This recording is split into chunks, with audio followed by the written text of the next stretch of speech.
Hoje nós vamos debater a noção de democracia racial, né, que foi cunhada pelo Gilberto Freire, e vamos também criticá-la a partir do pensamento de Florestan Fernandes.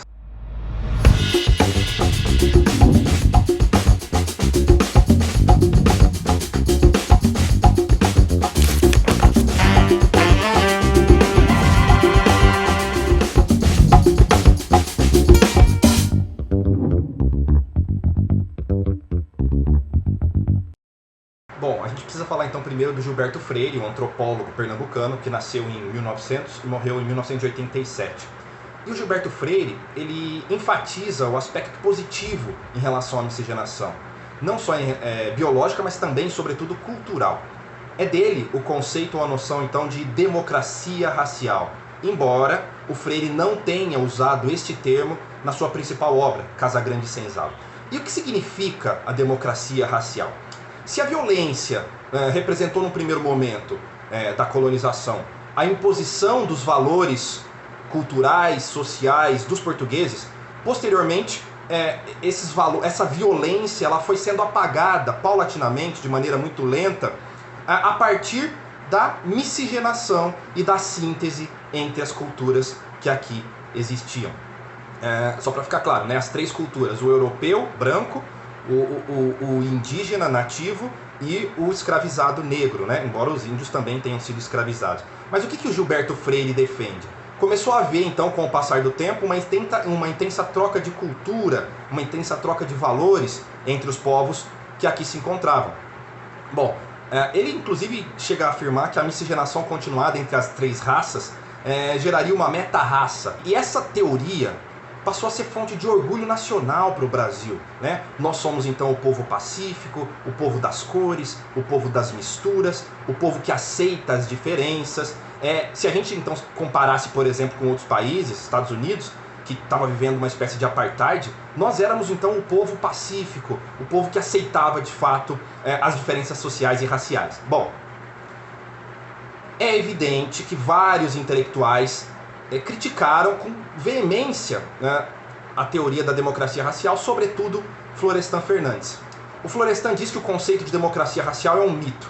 E é um mito porque o que ocorreu foi destruição, submissão, exploração econômica, imposição cultural dos colonizadores. E para Florestan esse mito contribuiu para que se camuflassem as verdadeiras desigualdades raciais, né? Ele contribuiu para que se mantivessem os privilégios da classe dominante, dos brancos, etc. Então eu costumo dizer que o conceito de democracia racial do Gilberto Freire, ele é paradoxal. Por quê?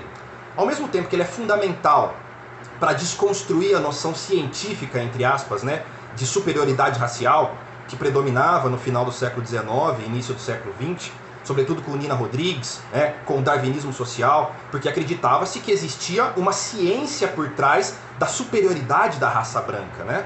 Então o Gilberto Freire vem e desconstrói essa noção que absolutamente não tem nada de científico. Então ele foi muito importante para isso.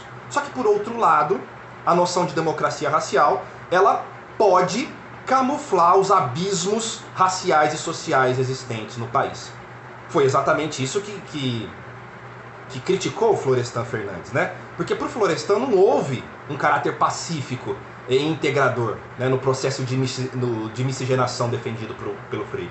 Houve violência, houve abuso, houve a imposição cultural, né? A abolição da escravidão, na visão do Florestan, foi uma revolução de branco para branco, num processo que conservou o poder das elites ao longo da história. Digamos que ele consolidou o autoritarismo, o patriarcalismo, a desigualdade social. Na verdade, o abolicionismo ele surgiu, na visão do Florestan, porque ele era vantajoso do ponto de vista econômico, né, para garantir a mão de obra assalariada mais barata do que propriamente os escravos. A forte hierarquia da sociedade brasileira, depois da abolição da escravidão, não permitiu que os ex-escravos assimilassem as potencialidades da sociedade de classes, ou seja, eles não foram inseridos social e culturalmente e economicamente também na sociedade brasileira, ou seja, acabou-se a escravidão em termos formais, em termos legais, mas o que houve foi uma continuidade dessa escravidão, só que agora com homens e mulheres livres, entre aspas, né? Porque o que houve foi a não possibilidade da inserção social desses homens e mulheres brasileiros. Ou seja, nós ainda sofremos, diz o Florestan, né, em meados do século XX, nós ainda sofremos as consequências dos 3 séculos de escravidão e ainda assim temos as raízes da escravidão perpassando toda a sociedade brasileira. É isso que se costuma chamar atualmente de racismo estrutural. O racismo, falando do século XXI, racismo, quando a gente diz racismo, a gente não pode se ater simplesmente à atuação de um indivíduo sobre outro indivíduo, mas se trata de uma questão muito mais estrutural, muito mais social, que está introjetada em todos nós, né? O racismo muitas vezes ele é velado, muitas vezes ele está nas entrelinhas das falas e das ações. É preciso discutir o racismo estrutural, é preciso discutir as raízes do racismo que ainda estão muito fortes na sociedade brasileira do século XXI. Eu espero que esse breve vídeo comparando os pensamentos de Gilberto Freire e de Florestan Fernandes tenha sido útil. Se você gostou, curta, compartilhe, comente no vídeo, que isso ajuda muito a difundir o meu trabalho. Um grande abraço e até o próximo vídeo.